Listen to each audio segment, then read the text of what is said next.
Welcome back to the infamous project, guys. This is the second and final part of underside detail on the DECH number 5 car.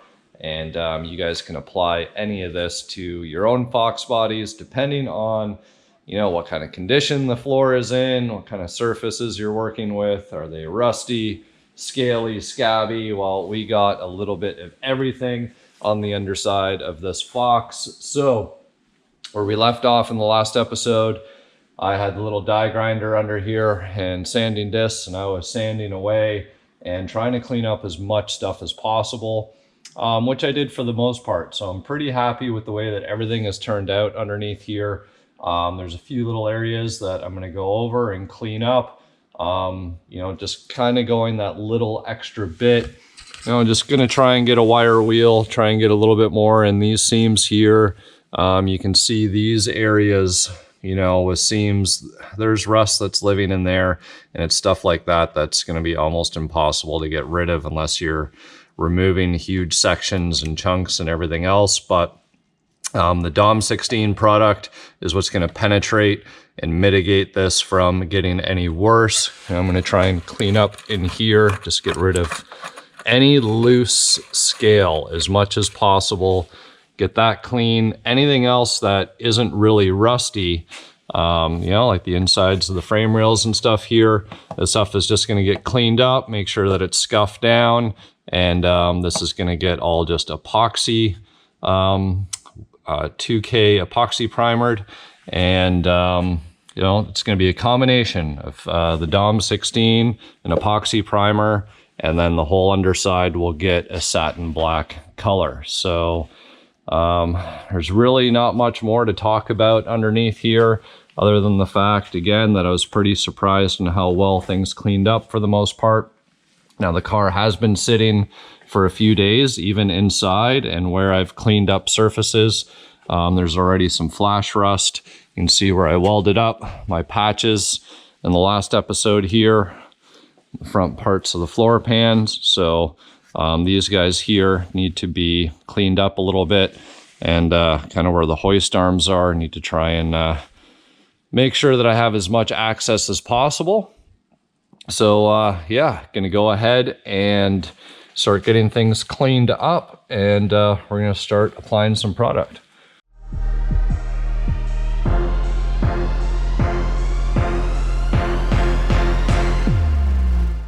Now, in case you haven't noticed, I am in a painter suit. That is to, well, keep a little bit more dust off me when I'm doing some prep, because I am going to be using the wire wheel in spots. It'll throw out a lot of dust.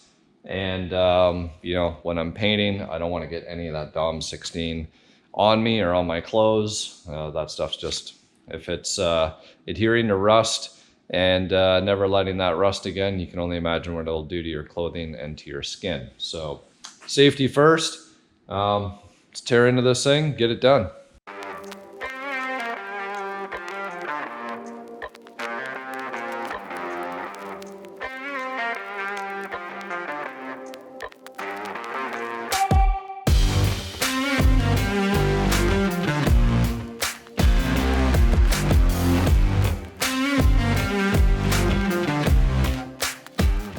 All right, guys, so in terms of grinding and wire wheeling, all that stuff, that's it. I'm calling it. I'm happy with what I have here.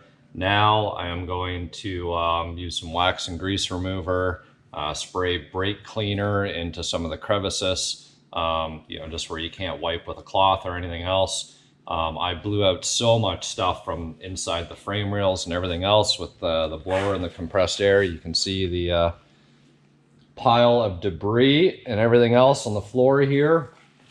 And yeah, it's, well, just like before, I've said it, very dirty, dusty job. So make sure you keep your safety gear on, i.e. mask and safety glasses, all those things. Don't need anything in your eyes, don't need anything in your lungs. So plan of attack, clean up as much as possible. And what I'm going to end up doing is I'm going to be using the DOM 16 product on pretty much the whole back portion of the car here. There's a lot of surface rust everywhere that's going to soak into. And I'm going to obviously bring it into some of the seams and some of the areas like here, and brush it on, probably down along the lower side of the rockers and stuff here where I did some patchwork, and anything else that's kind of bare and okay. I'll probably get some epoxy. I feel like I'm going to end up brushing on more of the Dom than I originally thought. Although there's a lot of fairly clean surface here, there's also quite a bit of pits and some corrosion. So we'll get things cleaned up here and ready, and we're going to start brushing on our first coat. So it's 2 coats of the Dom 16. Probably about 2.5 hours worth of cure time before the second coat goes on, and then that's going to be where the strategy comes in. While that one is curing, we'll be prepping, getting the rest of the areas ready that we want to epoxy, and then we're going to be putting on our top coat, which I'll share with you soon.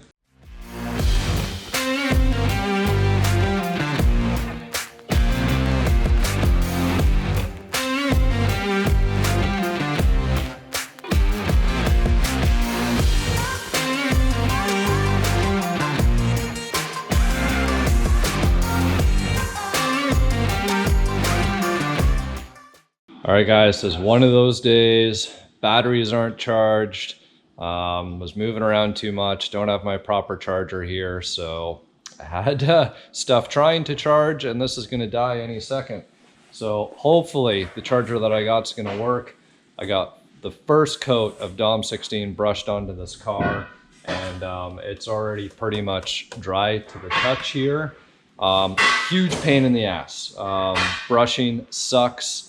Hate it, but managed to get through the first coat. The second coat should go quicker, and just like I said, going over all of the rusty areas with this. So I'm gonna do the second coat, and I got to get the whole car cocooned and masked off, so that from there I can spray whatever primer I need to spray, and then get the top coat, final coat sprayed on the underside here. Just finished the second coat of the Dom 16. Second and last coat. So you can see here it's looking shiny and black, and I've only put it on the rusty areas. You can actually see the difference when you paint it on a bare metal or just like I guess a non-scuffed surface. It doesn't go on very well. It likes to just grab into something, hence the rust. Very, very messy product, guys.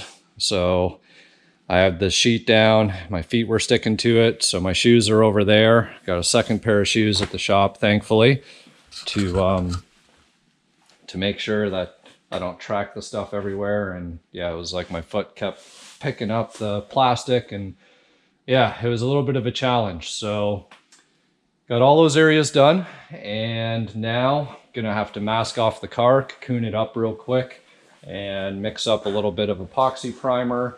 Gonna get that sprayed on the rest of the areas, let that tack up, and then gonna be doing the top coat. So if you guys are wondering what I decided to do, I was talking about doing a single stage. I was looking into some other industrial paints, and my good friend Andrew, Farmer Andrew, had this John Deere Blitz Black paint. So industrial mix, it's low gloss.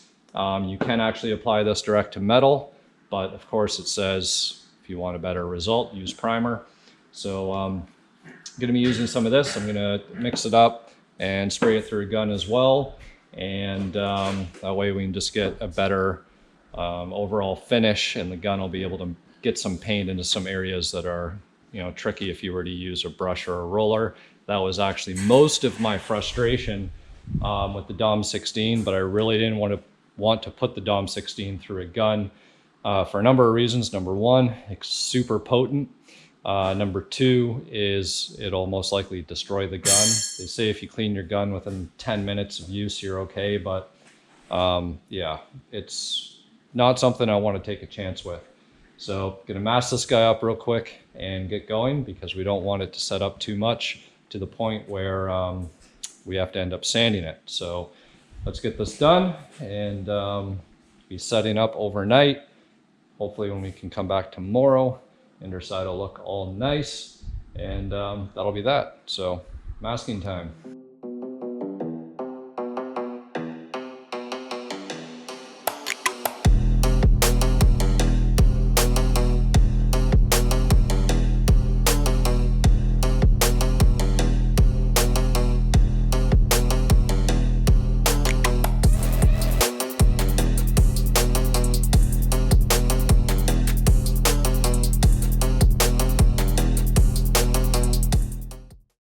So the car is now all masked off. Just got some plastic wrap, kind of cocooned the car all the way around. Just followed the perimeter of the wheel wells, the side skirts, and just made sure that all of those contours and edges are securely taped, so that way we don't get any overspray on our finished exterior. Also masked up the hoist arms just to make sure that Dale doesn't get upset with any overspray there. Both the primer and the paint are going to be sprayed at an extremely low pressure, probably somewhere around 10 psi in an HVLP gun. And just kind of take our time, nice and slow and easy. Of course, still wear a mask, but that'll get us some good coverage. I'm just going to do one coat of the epoxy primer. Nothing too crazy, just enough to kind of coat that bare metal. So that'll give that a good foundation for our top coat, which is going to be that John Deere single stage enamel. So here's the products I'm going to be using. So this is a Form direct metal 2K urethane primer. So this guy's going to go on first, and then we're going to be using the John Deere synthetic enamel paint in a low gloss black, and gonna reduce some of that with some thinner with mineral spirits. And you know, the stuff says you got to use proprietary stuff, but all paint manufacturers say you have to, when in reality thinning's really thinning. So those are the products. I'm gonna start mixing some of this up. We'll spray it on, probably give this, let's see, what does it say here?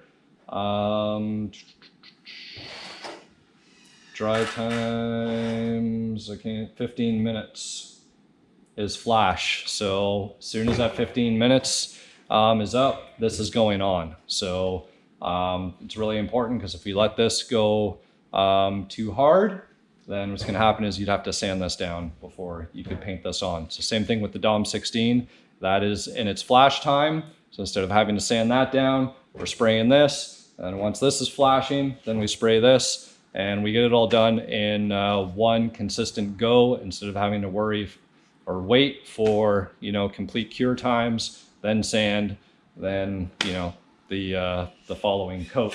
That's what we're going for. Everything's pretty good under here. You know, everything has been cleaned and prepped from before, so there's not too much to worry about there. Just kind of do a touch check.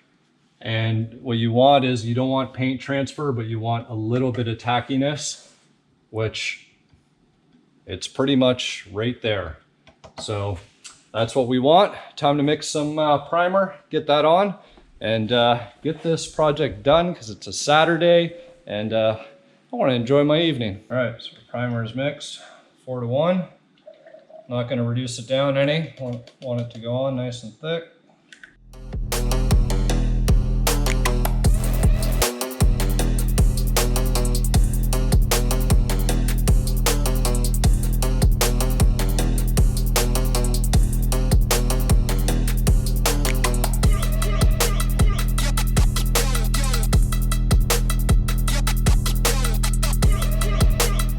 Mixing up this John Deere enamel. Man, is it thick.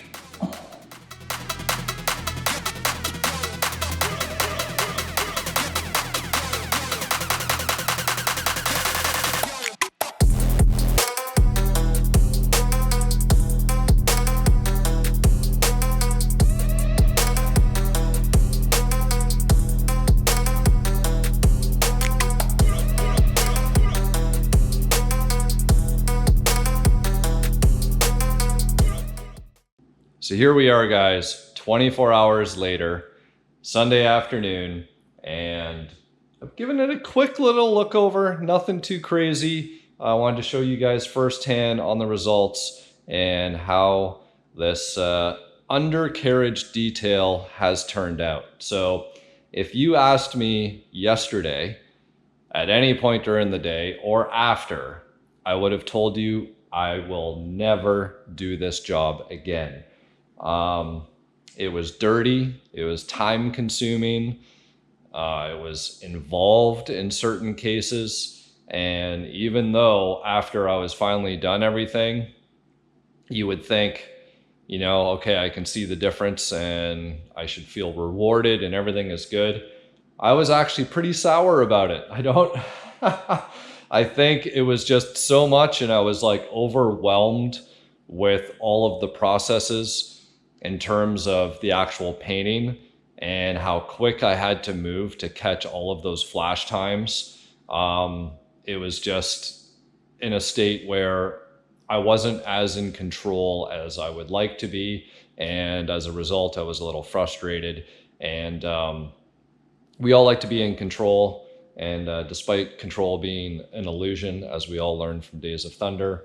But today, I'm feeling much better about it. And now really seeing the end result, you know, makes me happy I did it. Now, I'm still unsure if I would do it again. In reality, or the way that I did it, it still would have been nice to potentially, you know, have the car in a rotisserie, have the bottom side sandblasted.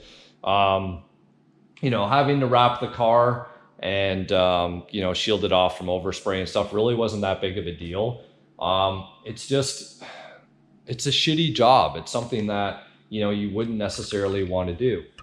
So here is the result, guys. So when I left, this was all pretty glossy looking, and it's definitely dried up low gloss, which is nice. And it looks really, really nice under here. There's a couple little spots that, you know, where the hoist arms are, and a couple other little areas that were hard to get the gun in that I'll have to get a spray can. But other than that, looks pretty good. Mr. Notorious. What's going on? Well, it went low gloss, which is good. That is much better. I was hoping for that. Yesterday it looked a little shiny. Yeah. That looks much more presentable. Nice work. Big transformation. Yeah. Oh. Still don't ever want to do it again. I don't blame you. It's hard. But it turned out amazing, especially considering what it looked like before. Yeah, 30 more years of life. Good to go. So we got the car back down on the wagon here, and I didn't want to show you guys too much of the underside because, well, I need to have more footage to create more content for you guys. So I'm really happy with the way that it turned out. So again, John Deere industrial tractor paint. There's a couple little touch-up spots that I need to get to, a couple areas that I want to put some seam sealer on, and then I'm going to get a spray bomb of that John Deere and then go over those areas with the seam sealer. The reason why I didn't do seam sealer before in the areas, you know, the patches that I welded up and a couple of the other places is just because I had all of those different coats of paint that I wouldn't have been able to prime, put my seam sealer on, and then, you know, get my top coats on in a proper sequence with all of the very tight flash times that I was working with. So you know, leave the car covered up here for now. Let this paint finish curing up. I'm sure, you know, as time goes on, it's just going to get harder, and we'll get the plastic off. And then from there, we're going to be able to start bolting in all of these lovely components that I have laying on the ground here. So I need to start doing some hardware inventory. Some of the hardware that came out, i.e. the long bolts that hold the K-member in, weren't in very good condition when I took them out. They were pretty rusty, so need to get some new hardware for a couple things, and need to finalize the brakes. So I've been going through all the old Willwood stuff and making sure that, well, I know I have everything, but I'm trying to get things clean and ready for install. You can see I have some of the rear brake line brackets and lines here. Had this braided braided line that comes off the distribution block that came off the 93 parts car, the one that got crushed and everyone got upset about. So going to be using that on here. And then the diff turned out awesome. I actually sanded the diff down and gave it a coat of the DOM 16, and then I sprayed low gloss black on top. So it came out really, really nice. I got some cardboard stuck to the one axle tube here. That's from when I was rotating the diff around so I could get it all painted. And I've cleaned up the diff cover here, changed all the fluid out, and got our friction modifier in there and running 75-140. So that's all good to go and all sealed up. So we just need to get our brake line hardware on here, and I'm gonna have to run new hard lines.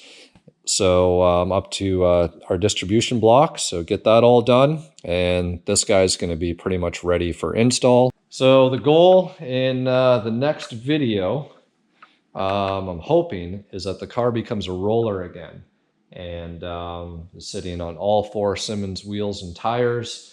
And once it is a roller, then we can start getting our drivetrain in. So super excited about that. And I've already actually gone ahead and started doing some wiring harness cleanup. I've retaped it, found a couple loose wires in there. Well, not loose wires, but wires that were part of the previous alarm to be able to kill the power to the ECU. So cleaned all that up, and you have to do something about that cold air intake. And it's like just going through all these parts, you see more and more things that you need to do, but we will get them done. So I hope, despite all the frustrations that I went through, that you guys appreciated and enjoyed the process of taking care of the underside of this car. And I genuinely believe that as much as I hated doing it and as much as I don't want to have to do it again, that the longevity and the overall outcome of the way that this car now looks and how much longer it will now last was worth it. So hoping that the John Deere paint holds up, but you know what? Even if that John Deere paint gets scratched, we got black epoxy primer underneath that, and even in some areas where there was some corrosion, you have a rock hard solid DOM 16 coating. So between all of the products that were used, I'm pretty confident that the underside of this car is going to last and look really good for a long time. So thank you guys again for following along, and we'll see you guys next time on the DECH number 5 roller assembly.